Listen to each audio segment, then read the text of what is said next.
Okay friends, let's get started for our everyday math review and pre-teach. You'll want to make sure that you're in our packet that looks like this. You're going to find this page which says Unit 2 Challenge Review Continued, and let's get started. If you need a minute to pause to find your page, you can always pause the video and then come back and join us again. So the first one says, if you have 16 chairs that you want to arrange, or you have 16 chairs that you want to arrange in an array, show 3 different ways that you could do this on the dot grid at the right. Write number models for each array.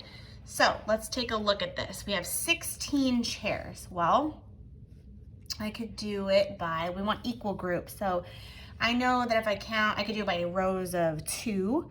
So I could do 2, 4, 6, 8, 10, 12, 14, 16.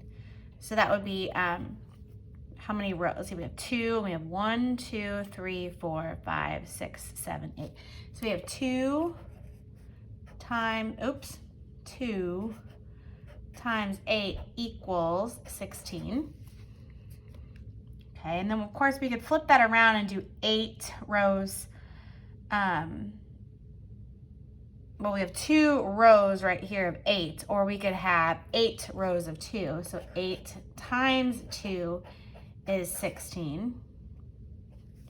So right here, this is 8 rows of 2, or we have 2 rows of 8. Do you guys see that?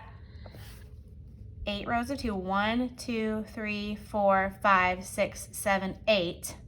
That would be 8 times 2, or we have 2 times 8. Let's see, 1, 2. We could do 1, 2, 3, 4, 5, 6, 7, 8, 9, 10, 11, 12, 13, 14, 15, 16.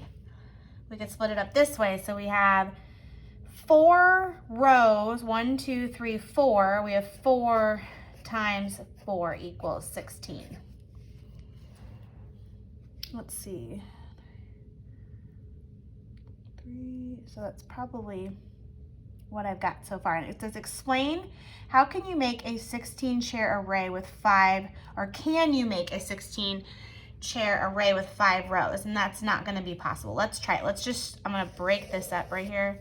1, 2, 3, 4, we'll make a 5th row down here. But so if I were to do it by 5 rows, that means I'd have to do 1, 2, 3, 4, 5, 6, 7, 8, 9, 10, 11, 12, 13, 14, 15. There would be an extra chair, 1 extra chair left over. So can you make a 16 chair array with 5 rows? Explain. No, comma, you can not, because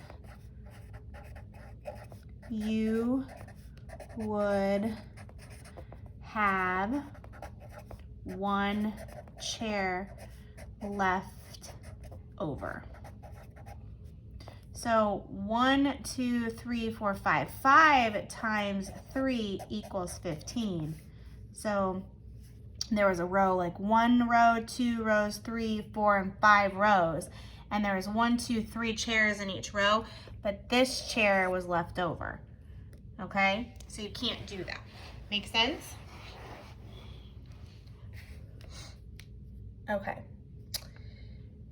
Do you guys understand up here? I want to back up for a minute. So this right here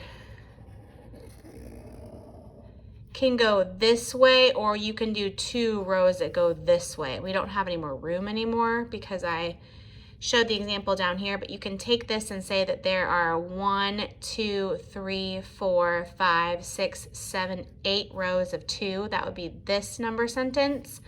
Or you could say that you have 2 rows. Here's 1 whole row, and here's 1 whole row of 8, which is your 2 times 8. Okay? And then 4 times 4, no matter how you turn this, you're still going to have 4 by 4 because it ends up being a square. Make sense? Okay, let's go down to the next one. Number 4, it says Joey's making a frames and arrow problem. His first 2 frames show 4 and then an 8. Write a rule that Joey might be using, then fill in the frames.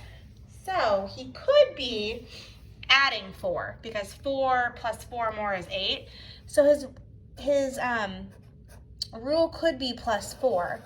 But because we don't have any other numbers here, it could also be that he's doubling it, right? Because 4 plus 4 is 8. We could do 8 plus 8 is 16. See how we could be doubling? So his rule could be plus 4, or it could be a double, right? So if we go by plus 4, 8 plus 4 more would be 8. Put 8 in your head. 9, 10, 11, 12. And then start with 12 in your head. Hold it in your head. 12, 13, 14, 15, 16. Hold 16 in your head. Think 16, 17, 18, 19, 20. And then 20 plus 4 more is 24. If you want to challenge yourself right now, grab a scrap piece of paper and start doubling.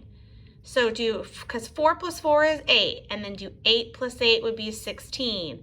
16 plus 16 would be 32. So see if you can just start doubling it and see if you can challenge yourself by using the double rule instead. It says write a rule that gives a different numbers up for the frames and arrows. Here we go. Actually, you don't need to do it. We have it right here. So we're going to double. And if we need to get scratch paper out for this, we can, although it doesn't look like I have any in my basement at the time. So we'll figure this out. So 4 plus 4 is 8. 8 plus 8 is 16. 16 plus 16 is 6 plus 6 is 12 in our brain. We put the 1 up here. So 32. So this becomes 32. And 32 plus 32 is 2 plus 2 is 4. 3 plus 3 is 6, so this would be 64. And then 64 plus 64, let's see what that is. So 4 plus 4 is 8, and 6 plus 6 is 12, so it was 128. So there's a way to challenge ourselves there, right? And the reason we know this is because there were no other filled in numbers. If there was a filled in number somewhere else in this frames and arrow, we would have to define and stick with whatever pattern it was following. Make sense? Okay, I think we're gonna do one more on the back here. Yes, we are. And it looks like this, it's clocks, okay? So let's get started with this one, and then we will be finished for the day. It says record the time shown on each clock. Now let's take a real close look at the clocks. So we start with our shorthand, which is our hour hand, and I'm gonna extend it out just so I can make sure I'm finding the right numbers. And I always go before the line. So this is 1, and then I count by 5s. 5, 10, 15, 20, 25. 125. Take a look at this one. This one's pointing pretty much on the 4, and it's 4, and we start here, 5, 10. 4, 10. Last one.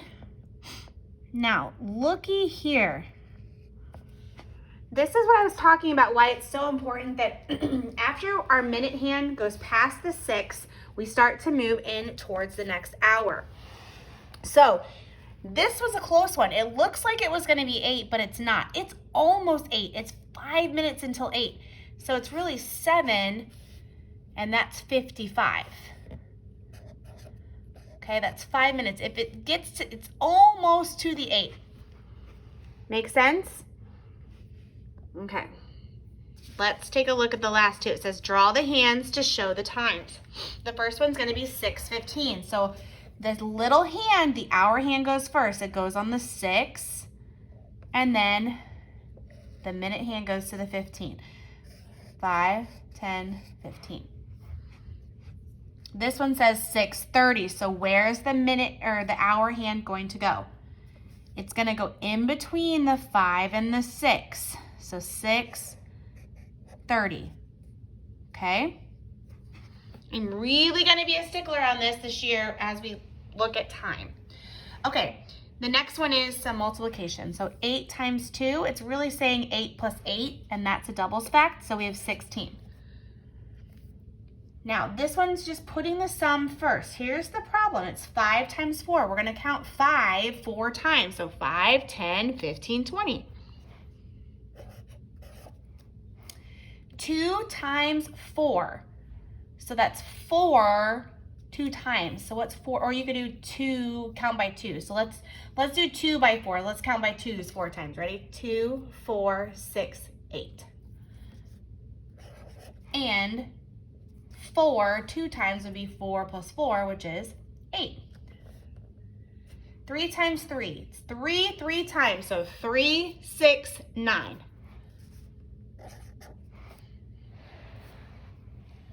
7 times 10. It's going to be 7 10 times, or if it were me, instead of going 7, 14, I would actually count by 10. So we have 10 7 times. So 10, 20, 30, 40, 50, 60, 70. Remember, multiplication, you can flip-flop the numbers around, and it's the same thing. It's just like addition when we flip-flop the numbers around. So 3 times 4, so 3 4 times, right? Let's count by 3 4 times. 3, 6, 9, 12. G says, explain how you solved 7 times 10. You can say, I added, or you could say counted 10 7 times. 10, 20, 30, 40, 50, 60, 70. Period. All right, that was pretty simple math for today. But again, if you're saying, oh my gosh, Mrs. Cohron, you're saying it's so easy, but I still don't understand, don't worry. We're going to keep reviewing it when we get back to school. All right, great job, you guys. I'm so proud of you. I will see you back here tomorrow for our very last day of our summer review for the week.